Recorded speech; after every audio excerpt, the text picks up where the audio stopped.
Hey everybody, this is Perch, and we're taking a look at Ta-Nehisi Coates, his time at Marvel, which has really comprised two comics, Black Panther and Captain America. Now, Coates was involved for a brief bit of time with World of Wakanda and that spin-off. What's interesting about that book, and we'll get to it, is that it was canceled almost immediately, and the reasons given were low sales, low interest.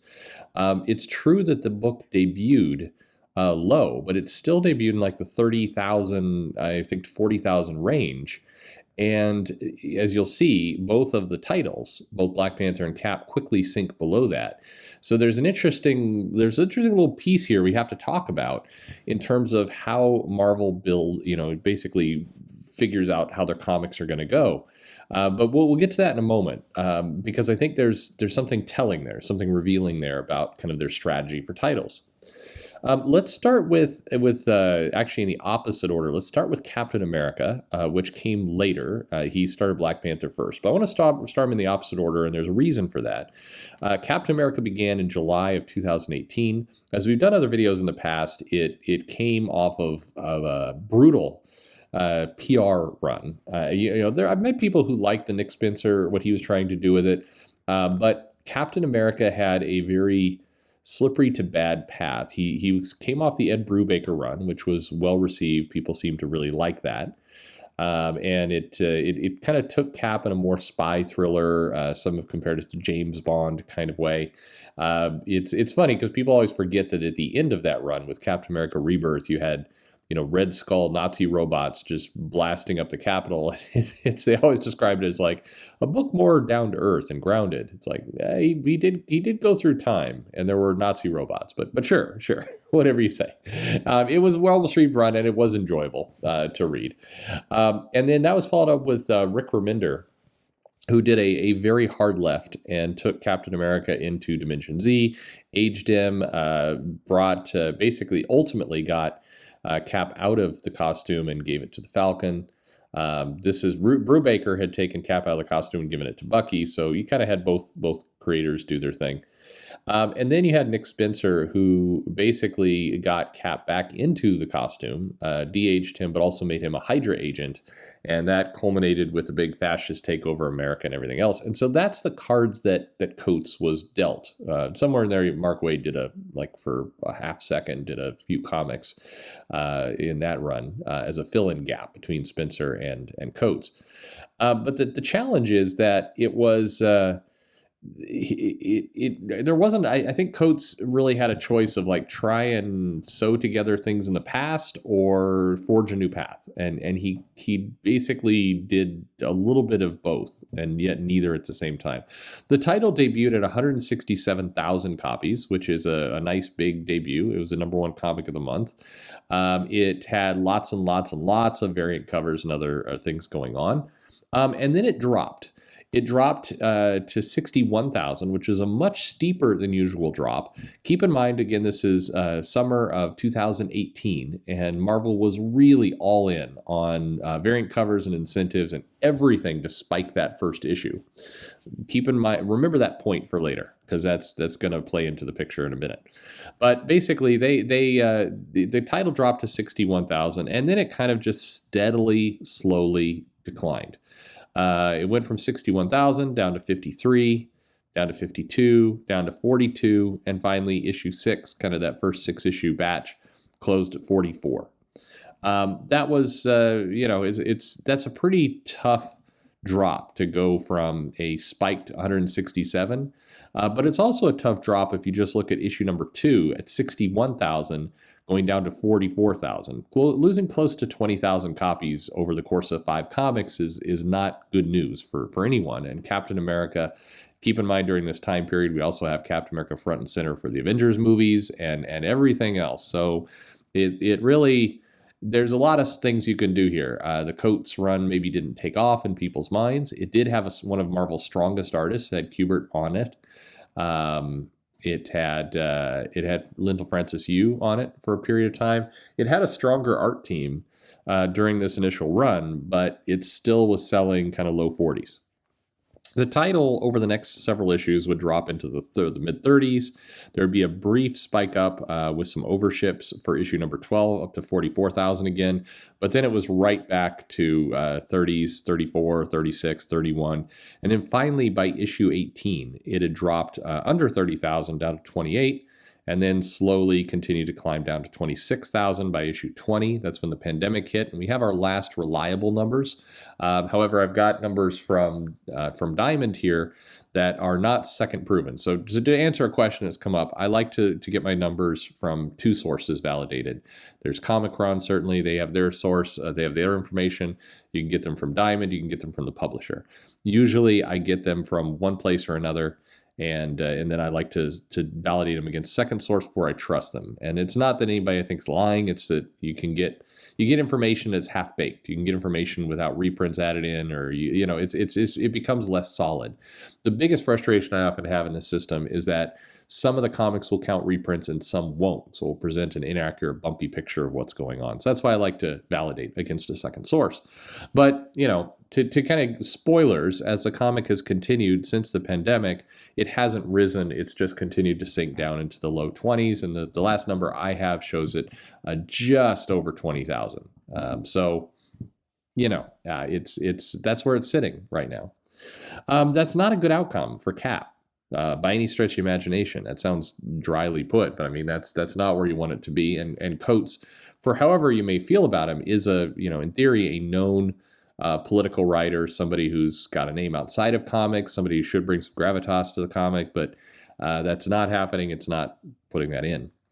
So let's take a look at Black Panther, which in theory, right, should be higher, because Coates had a fondness for that character. Keep in mind, Coates didn't want to write Captain America. He apparently wanted to write Spider-Man and was kind of convinced to do Captain America. So Black Panther was a character he wanted to do, and it benefited from $1 billion movie that came out kind of right in the middle of his run, which surely would help the comic, right?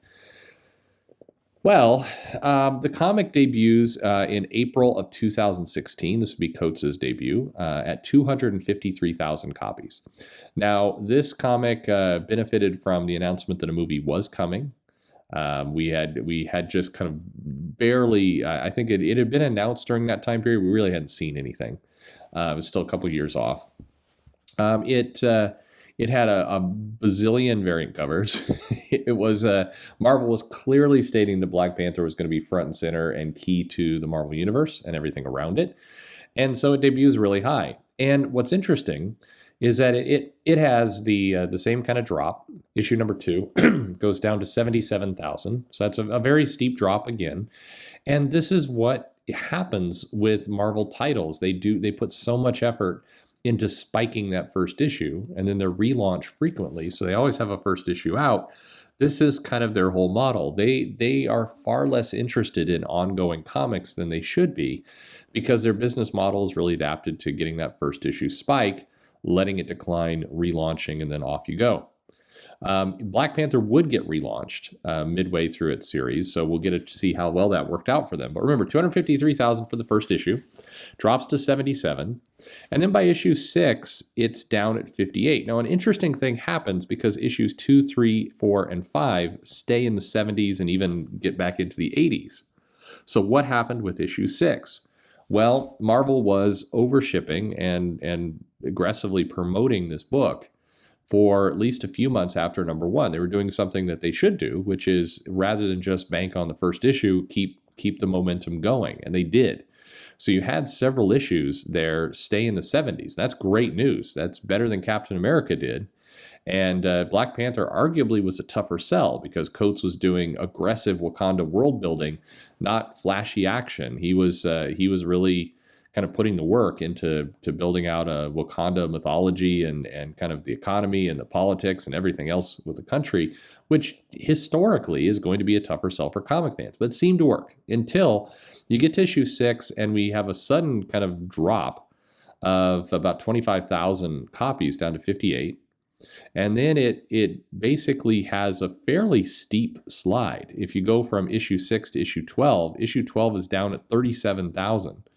And that's basically taken the, forget about the first issue. It's taken that second issue and cut it in half. In a year's time, it lost half of its audience.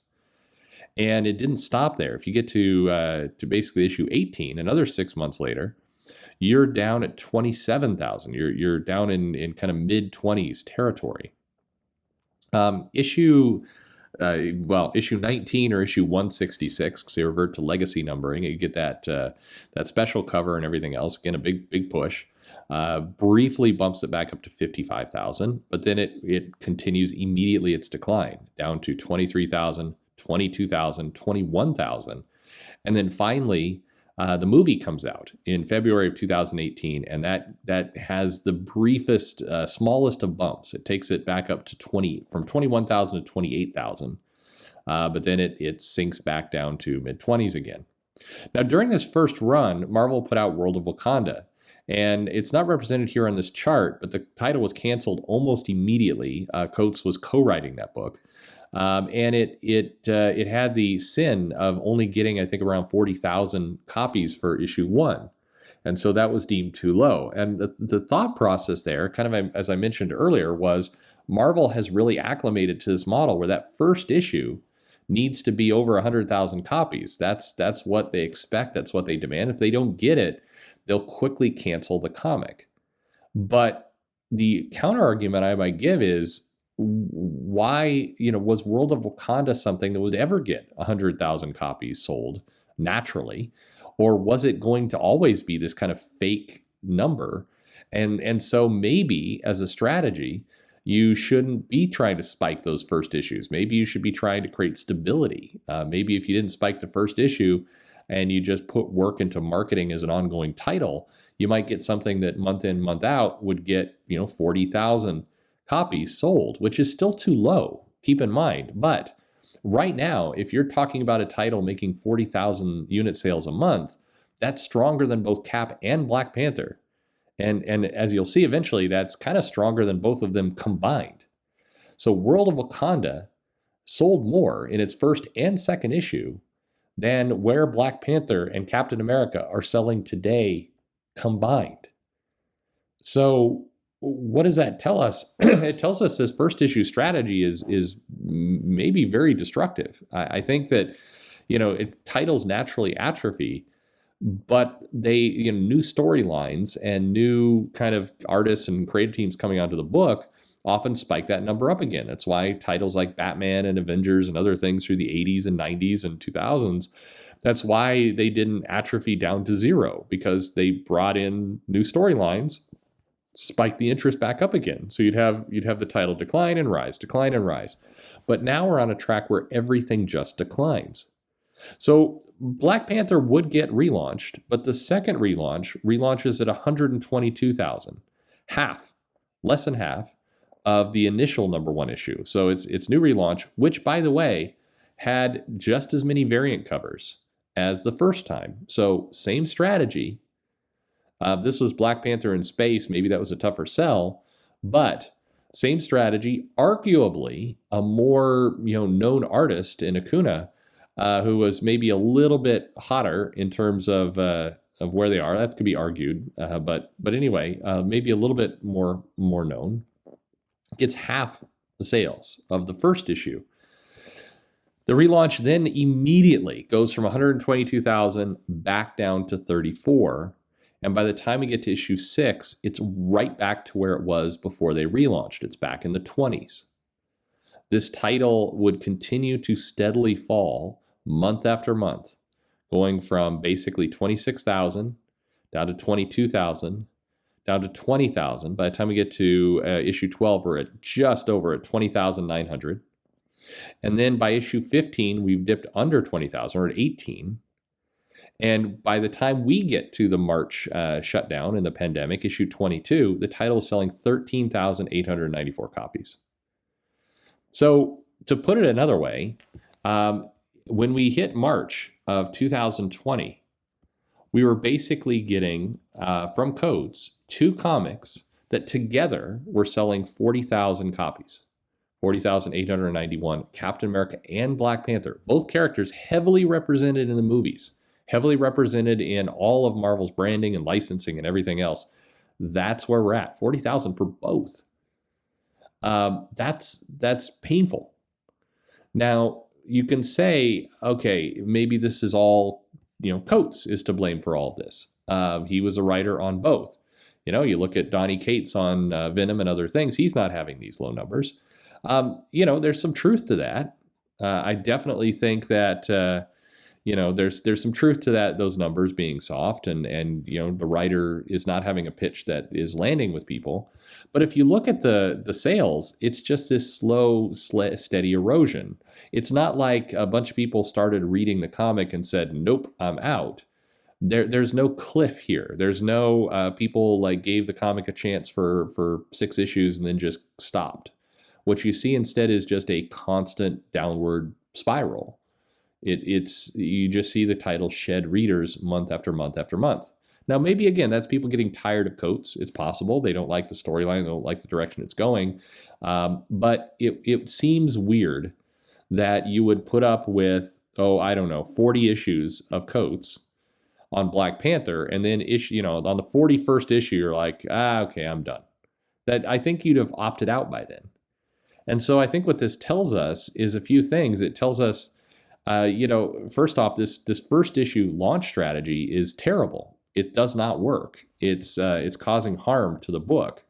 I think you can also look at this and see there's a huge marketing miss in all this that just was not happening successfully. And I think that the comics are never getting that lift of a new storyline that's bumping people back up to it. In Captain America, we've had this power elite, kind of Red Skull, shadowy stuff, Daughters of Liberty. It's kind of been this slow slog. There hasn't been this reinvigorating, hey, Captain America has to go find the Bloodstones, or he's been turned into a wolf, or whatever it happens. I'm using, those are not the best storyline examples, but there wasn't this, hey, come on back, look what we've got for you moment. And in Black Panther, they kind of did that with the let's send him into space, but it didn't take. And so you're seeing a lot of the tried and true techniques of the 80s and the 90s not being applied here. And as a result, it's this slow whimpering bleed out. Anyway, to put it all in perspective, Coates is in the news a lot lately for the storylines and various things he's running. But this is what his impact looks in terms of charts. You might say, hey, wait a minute, what about those trade paperback sales? They're insignificant for Cap. We have not seen any kind of momentum for Cap. The same is not true of Black Panther. The first World Beneath Our Feet, I think that's the name of the first trade that was done for Black Panther, sells very, very well. It's one of those that Marvel is aggressively continuing to put into the store and promote and everything else, both because of the movies and also because they want the recognition for pushing the Black Panther. So that trade paperback, it's a little hard to quantify the numbers, but it's done very, very well. It's done Saga-like numbers for that first trade. Now, not any of the others, but that first collection has done quite well. So there is that. So I think if you're looking for a cost benefit analysis here, I think you can make the argument of Black Panther has they got their money's worth for at least the first 6 issues of that title of running it. The world building it did for Wakanda was picked up by the movies, so that you have to call that a success. But other than that, it's been a very sad kind of strategy here in terms of how it's all come together. And I think, I don't know, what if you would have given Coates Spider-Man? What would that have looked like? He had apparently a plan and a passion for that character. I'd be curious to know what that was. What if we would have marketed successfully throughout all this? What if we wouldn't have relaunched? I mean, I think there's a lot of what ifs that you can look at here that just make you wonder. It's very easy, and I know people will point the finger at Coates and say, look at everything you've done. But making comics is a team effort. And I think you definitely have to contemplate everything. Anyway, let me know your thoughts in the comments below. Like and subscribe, and thanks for listening.